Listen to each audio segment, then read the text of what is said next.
Many people can, in fact, derive tremendous benefit from supplements in a way that can be more cost-effective than trying to obtain the same non-prescription nutrients from food. As we head into today's conversation, I want to emphasize something very important, not just as it relates to supplements, but as it relates to all aspects of mental health, physical health, and performance. And that is, I take the stance that behavioral tools, that is, specific actions that we take and specific actions that we avoid, form the foundation of mental health, physical health, and performance. So things like viewing morning sunlight and exercise are behavioral tools. They don't require the ingestion of anything. Within the realm of behavioral tools, there are also some don'ts or do nots that can greatly enhance our mental health, physical health, and performance, such as avoiding bright light exposure to your eyes between the hours of 10 p.m. and 4 a.m., or avoiding caffeine too late in the afternoon, because even if you can fall asleep after ingesting caffeine in the late afternoon, we know it disrupts the architecture of your sleep in ways that greatly diminish your mental health, physical health, and performance the following day, for instance. So behavioral tools form the foundational layer of all tools for mental health, physical health, and performance.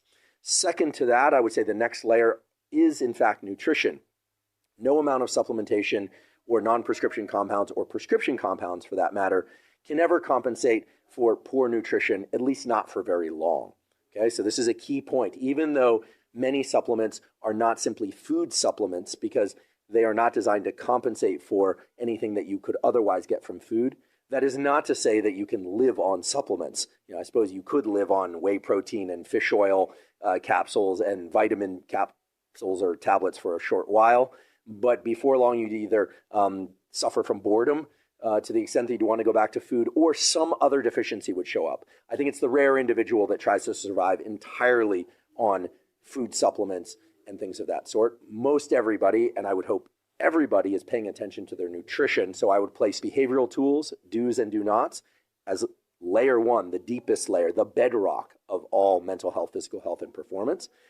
On top of that, I would place nutrition. And of course, that's going to mean different things to different people, with the understanding that there's a huge array of different food choices and nutritional programs. Nutrition is fundamentally important for macronutrients, for storage of energy in the form of glycogen, fats, and phosphocreatine stores and so forth, but also for obtaining basic nutrients, vitamins, minerals, and micronutrients. Okay, so we've got behavioral tools, nutritional tools. Then on top of that, I would place what is typically called supplementation, although today I'm trying to expand that word to include not just things that compensate for food deficiencies or that are layered on top of food as a way to enhance the amount of nutrients that you could get from food, but as I mentioned before, compounds that are non-prescription that can be for a variety of different purposes, and many of which are not available in food. So I would place supplementation right on top of nutrition. Then past that, I would say prescription drugs, obviously prescribed from a board-certified MD, can serve a very vital purpose in the treatment or augmentation of mental health, physical health, and performance goals. So some people do, in fact, need prescription antidepressants. Other people do not. Some people do, in fact, need prescription drugs for attention deficit hyperactivity disorder or sleep-related disorders, so on and so forth. The whole issue of whether or not there is an over-prescription epidemic or not is a separate conversation for a separate podcast. I would argue that many prescription drugs do, in fact, save lives. This includes the category of prescription drugs related to statins and cardiovascular health, related to any number of different things, even sleep disorders and insomnia, narcolepsy, and so forth. That said, there are many instances in which people can either reduce their dosages of prescription compounds or can replace those prescription compounds with quality behavioral tools, nutrition, and supplementation. But there are many instances in which prescription drugs are the only route by which people can achieve the mental health, physical health, and performance goals that they wish to achieve. So I would place that as the fourth layer in this stack of layers directed towards mental health, physical health, and performance. So just to list off again, I fundamentally believe that behaviors, do's and do nots, form the foundation of mental health, physical health, performance. Next in line would be nutrition. That is the specific foods we eat, the amount that we eat, the combinations of foods that we eat in a given sitting, and the timing in which we eat our food. Then on top of that, I would place supplementation, the topic of today's episode, and finally, prescription drugs. And of course, all of these things interact in important and interesting ways, many of which interactions we will discuss during today's podcast as we drill into the topic of supplementation, developing a rational supplementation protocol, and one that is most biologically and cost effective. Before moving further into today's episode, I want to emphasize a very important point, which is that I am not a physician. That is, I'm not a clinician, so I do not prescribe anything, nor am I going to do that today. I'm a professor. I review the research literature. I describe tools gleaned from the research literature and developed from the research literature.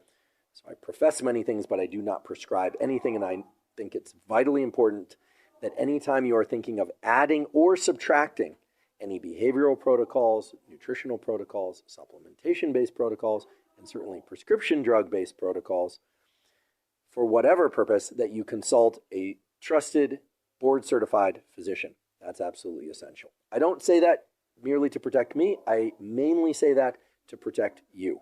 The most important aspect of today's episode is not going to be that you discover one particular supplement or category of supplements or blend of supplements that is going to transform your mental health, physical health, and performance. No, the purpose of today's episode is for you to understand where you have needs that can be met by supplementation better than any other approach, and most importantly, how to think about supplementation. That is, how to think about the different categories of supplements that are out there and how those interact with your nutrition and your behaviors so that you can maximize your immediate and long-term health. What I mean by this is that we have this word, supplements or supplementation, but that means many, many different things. It means vitamins, it means minerals, it means adaptogens. Most people probably don't even know what an adaptogen really is. And in fact, many people talking about adaptogens never actually define what an adaptogen is or is designed for, or the fact that many adaptogens are also used for other purposes. So today's discussion is really about you learning how to think about supplementation the same way you would learn to think about nutrition or exercise or anything related to brain and body health for that matter, in a way that lets